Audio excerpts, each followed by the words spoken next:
Hey everybody, and welcome to Vinyl Obsession, the podcast. We're here at the Record Parlor in Los Angeles, California, with tattoo artist Kat Von D, who finished searching the store for her top 5 vinyl on Vinyl Obsession, the podcast. Hey guys, welcome to Vinyl Obsession, the podcast. I am Eric Young, and this is Kat Von D. Kat Von D is best known for her work as a tattoo artist on the reality series LA Ink, but is also a singer and released her first single, Exorcism, in 2021. Kat holds the Guinness Book of World Records for the most tattoos given by a single person in a 24-hour period, 400. It was really cool watching you hunt and gather your top 5 and awesome selections. Oh, thank you. I mean, really, really cool and different, which comes as no surprise, which is the best thing about music. Now, you were saying out there that you have a vinyl collection at home and you've been collecting them since you were a teenager. Yeah. So now, is there a number? Do you know a specific number about how many records I have? Yeah. I don't know. It's going to be in the hundreds probably. Yep. But yeah, I started collecting records in my really early teens. Mainly, it started with punk rock music. So Yep. I feel like punk rock records were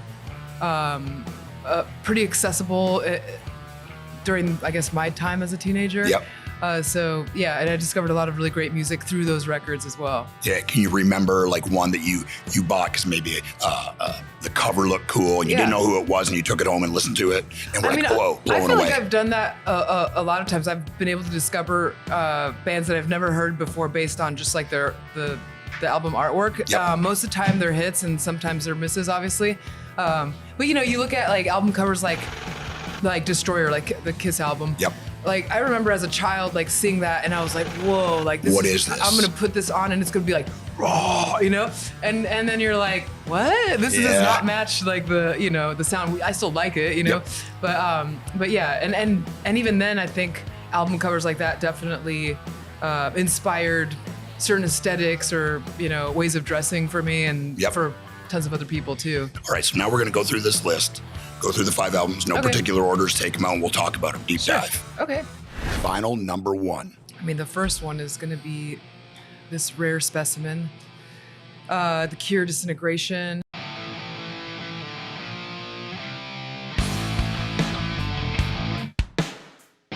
Love this album. I was talking about earlier how, there's just those albums that from front to back are just, Perfect. Yeah. Yeah. And I'm a huge Cure fan. I feel like there's not a Cure album that I don't like, but this one has always been my favorite. The song Disintegration itself, I feel like it's the most perfect rainy day song to listen to. Yeah. And yeah. I miss the kiss, treachery, shameless kiss before I feel. And Robert Smith is just such a poet. I feel like there are so many lyrics that he's written that I would gladly tattoo on myself, Right.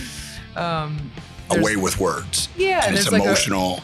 like where a stranger can completely understand or put into words all the things you've been feeling for, Right. years. It's how you feel, but someone else's words. Yeah. Which is mind-boggling. Yeah. Really. Which is At the super same cool. time. Yeah. Now, you said rainy day.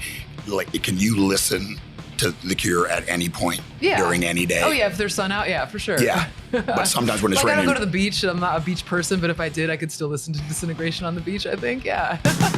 They're actually one of the only bands that I still actually love and look forward to, like, their new albums. I think they're still evolving and they're still like the future of music.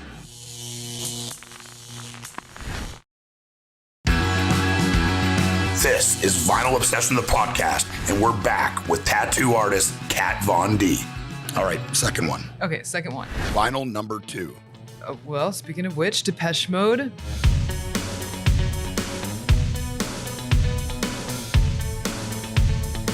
Songs of Faith and Devotion. This is one of my favorite Depeche Mode albums. I feel like, usually bands, to me, I feel like there's a pattern of where I like a lot of the earlier stuff. And Depeche Mode is one of those bands that's the opposite. Like the earlier stuff I don't relate to. I feel like it was, I feel like, when I think of like Just Can't Get Enough, or it's just a little bit too clean and safe for me. And I feel like they just got darker as they got older, and I feel like they refined some of their musicianship too, which is cool. I mean, I like to see the evolution, of course, but I think by this era is like really where because I'm a huge fan of analog synthesizers. They're the kings of that, and lyrics, and I love that Dave Gahan's vocals are just so human. There's like a soulfulness to it, and they're one of those bands that aren't afraid to like show imperfections. It's actually part of it. You kind of look forward to the cracks in the voice and all that stuff. The vulnerability of that. Yeah. And I love like a lot of the biblical references in a lot of the lyrics in this album, and I love it. That's neat that you said that the early stuff, because it's often the reverse, right? Oh, I was into them. The first album was really cool, but the second one, and for you, it's a completely different way. And maybe they're leaning into or figuring themselves out kind of as they went, which is not often the way, but it's really cool. And bands like this, they're like legendary acts. They don't need to make any more new music. You could literally tour off of this crazy with that library that you already have. But they're actually one of the only bands that I still actually love and look forward to like their new albums. I think they're still evolving, and they're still the future of music, which I love. Now, musically, would you say Depeche Mode is somebody that's like an influence for you? Yeah, I don't think my music is necessarily like sounds anything like Depeche Mode, but I feel like when it comes to like synthesizers and just like sound palettes, I'm definitely a fan. I like programmed drums. I like the sound of them. I mean, I like live drums too for other genres of music, but for electronic music, yours. So I feel like I wouldn't want to ever flatter myself into putting us in the same sentence in a sense, but because I'm such a huge fan. Right. But I definitely would say they're a huge influence on how we design sound. That's awesome. Yeah. Her voice and her delivery is so specific, and it's just, and I don't like using the word iconic because everybody uses that word, but it's just, there is no other.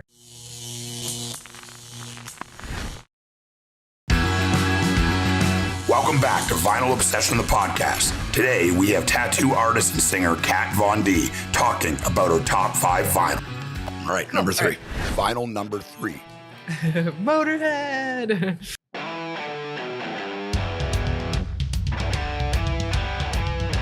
So this is Ace of Spades. I love this album. I mean, this is one, again, it's just like hit after hit for me. Like everyone knows obviously Ace of Spades, but Love Me Like a Reptile, Shoot You in the Back, Live to Win, Fast and Lose. I feel like this was such a, like Motorhead to me is rock and roll. Like it's not metal. It is purest they tend to get put into like a metal genre, but like Lemmy would always say like we're not metal at all, But yeah, I love everything about this album. The artwork, the music, everything. Can you remember the first time you heard this album? I'm trying to think. I think it was around the same time where my music taste evolved from punk rock into like the metal world. Like I started listening to a lot of Iron Maiden and like the classic like Metallica, stuff like that. And then when I just remember discovering Motorhead and listening to it the first time, you're like, wow, like this is something I've never heard of before. Like not in this way. And like you're like making fun of your voice. I feel like, well, I don't know. You might be a great singer. I mean, Lemmy had a really distinct, gnarly voice, and it worked. It's so singular and distinct. Like there's no mistaking. Right? I'm certainly not embarrassed of my voice. It's very cool, and it's singular. And like if you're hearing me talk, there's no mistaking. It's me talking, and cool.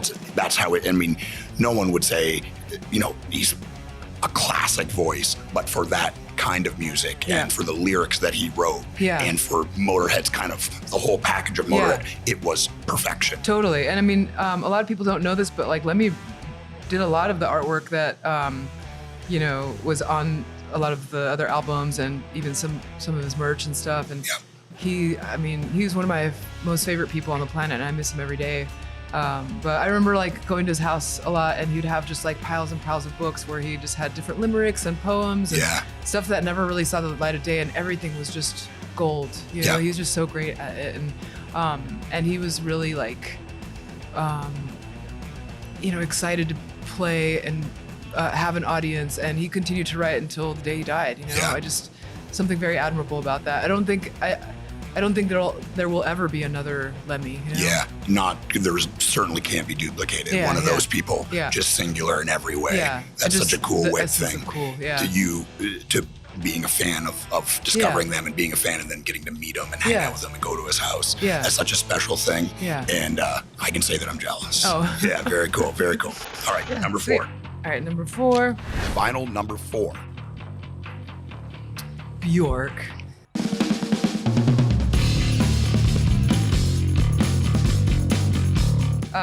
This is homogenic. I mean, Hunter to me, like, I mean, this album, I feel like people still haven't cracked the code to it. I feel like when you listen to songs like Pluto, like I used that song on an Instagram reel I posted a little while ago, and there's just something so gnarly and aggressive about the drums on that and her vocals and the delivery on that. It's like there's almost a sense of doom. Like it's just as dark as any black metal album, you know? Yeah. Exhilarating kind of in a way. Yeah. And you know, Bachelorette, to me, that like the lyrics on that is pure poetry.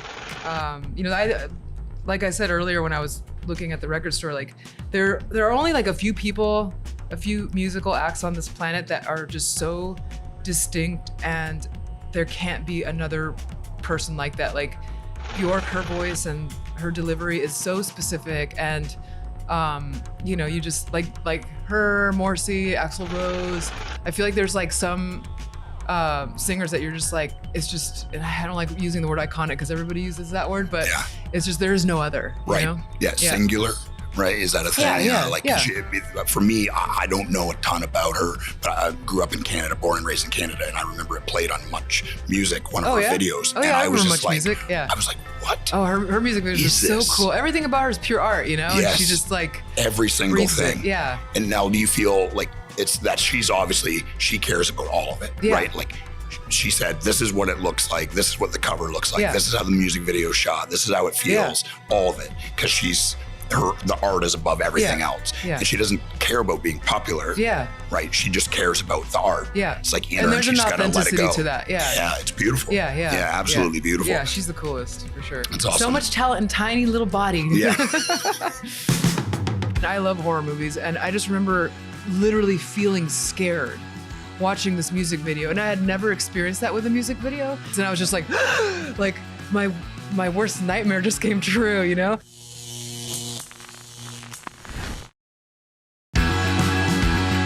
Welcome back to Vinyl Obsession, the podcast. We're taking a look at tattoo artist Kat Von D's top vinyl picks. All right, last but not least. Vinyl number 5. Was this Bauhaus record.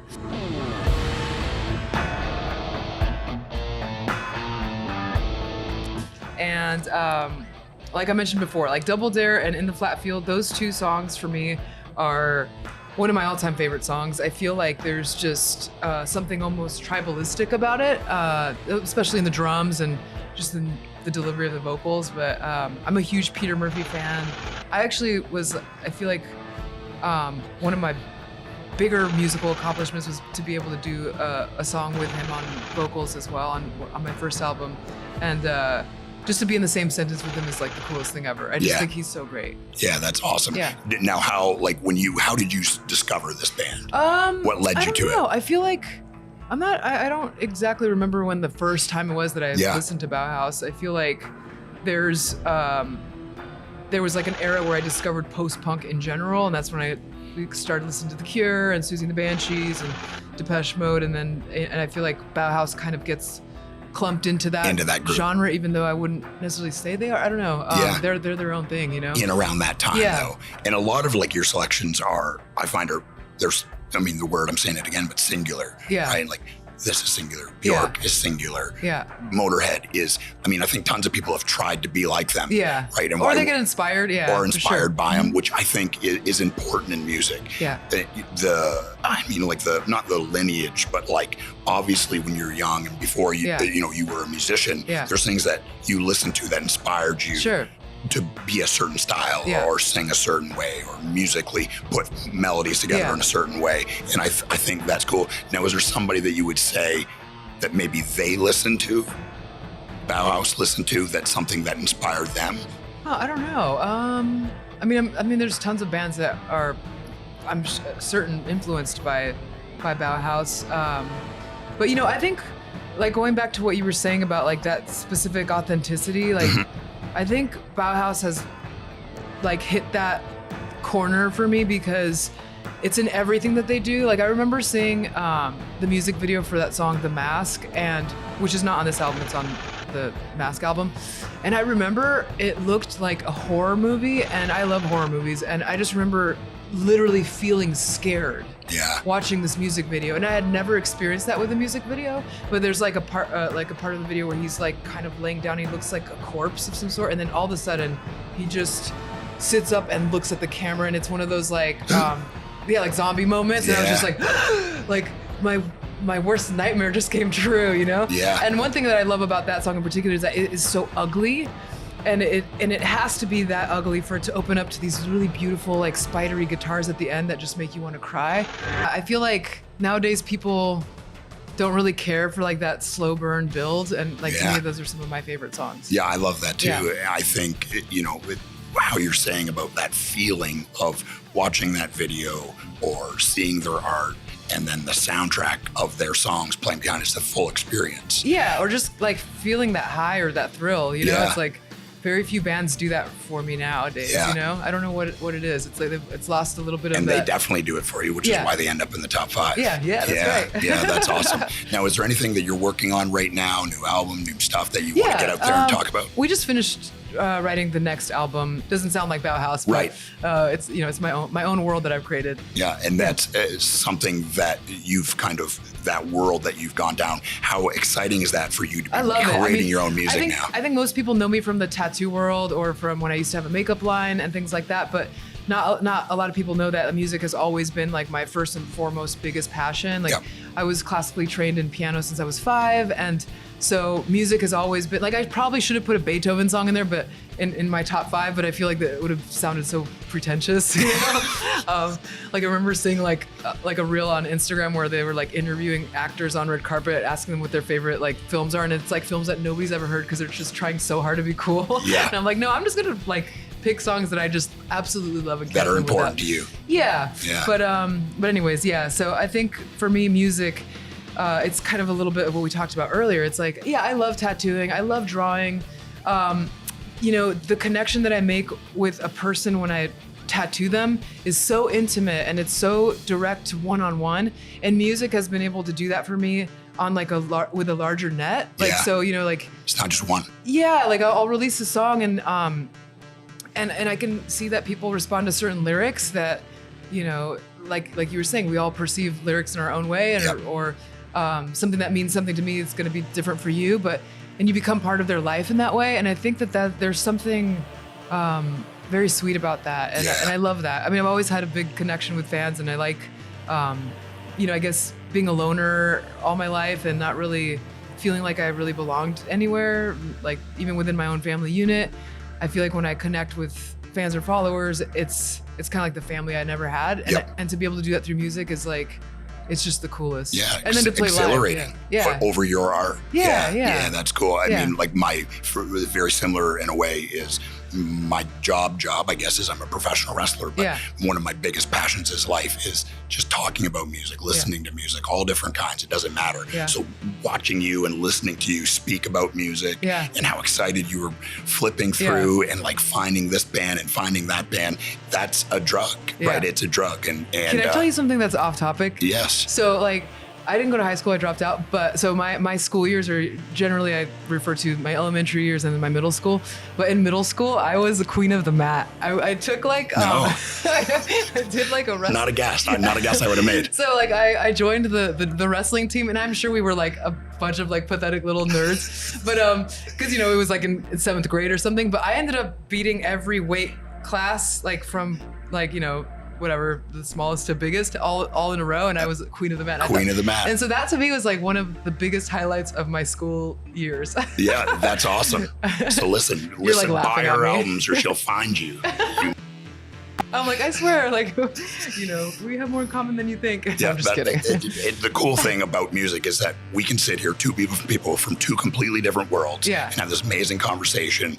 I mean, it's a drug. It's a drug for you. It's a drug for me. Kat. Really appreciate it, guys. Thank you. Listen, this has been Vinyl Obsession, the podcast. She's Kat Von D. I'm Eric Young. She's obsessed. I'm obsessed. And now you're obsessed too.